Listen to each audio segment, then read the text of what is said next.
Green India challenge హరిత సేనలో భాగంగా సిద్దిపేట జిల్లా హరిత సేన ఇన్ఛార్జ్ రాజేశ్వరరావు ఆధ్వర్యంలో గజ్వేల్లోని సాయి జీడీఆర్ పాఠశాలలో మొక్కలు నాటారు. ఈ సందర్భంగా మాట్లాడుతూ మొక్కలు పెంచడం చిన్ననాటి నుంచి అలవాటు చేసుకోవాలని సూచించారు.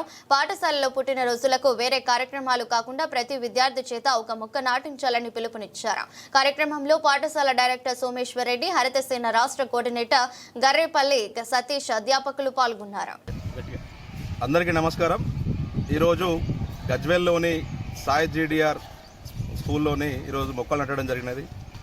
ఇంత మంచి అవకాశాన్ని కల్పించినటువంటి సోమేశ్వర్ రెడ్డి సార్ గారికి, అలాగే సుధమ్ సార్ గారికి అభినందన తెలియజేస్తూ, మొక్కలు నాటే కార్యక్రమాన్ని చేపట్టినటువంటి మాజీ రాజ్యసభ సభ్యులు జోగినిపల్లి సంతోషరావు గారికి కృతజ్ఞత తెలియజేస్తూ, ఈరోజు ఈ స్కూల్లో మొక్కలు నాటి పిల్లలందరికీ కూడా వారి వారి జన్మదిన సందర్భంగా మొక్కలు నాటాలని పిలుపునిస్తూ, అదేవిధంగా రేపు రాబోయే తరాలకు కూడా మొక్కలు ఎంత అవసరమో వాటి గురించి తెలియజేస్తూ ఈ కార్యక్రమం చేపట్టడం జరిగినది.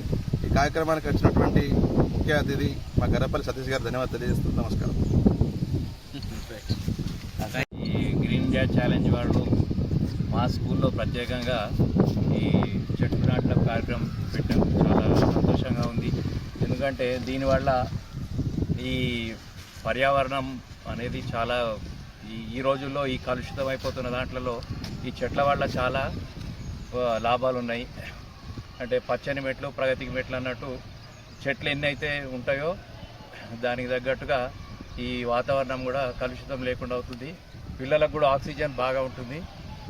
ఈ మా స్కూల్లో ప్రతి చెట్టు ఉంది దాదాపుగా మర్రి, మద్ది, జామ, కొబ్బరి అండ్ వేప, ఈ చెట్లన్నీ ఉన్నాయి. దీంతో పాటు ఇప్పుడు మాకు ఈరోజు మేడి చెట్టు, రాగి చెట్టు ఇవి తీసుకొచ్చి పెట్టారు. చాలా సంతోషం. వీళ్ళందరికీ వన్స్ అగైన్ ఒకసారి మా స్కూల్లో కూడా ఈ రోజు నుంచి ప్రతి ఎవరి బర్త్డే అయినా, పెళ్లి రోజైనా, ఏ శుభకార్యమైనా ఒక చెట్టు నాటాలని మేము మా స్కూల్ నుంచి పిలుపునిస్తాం.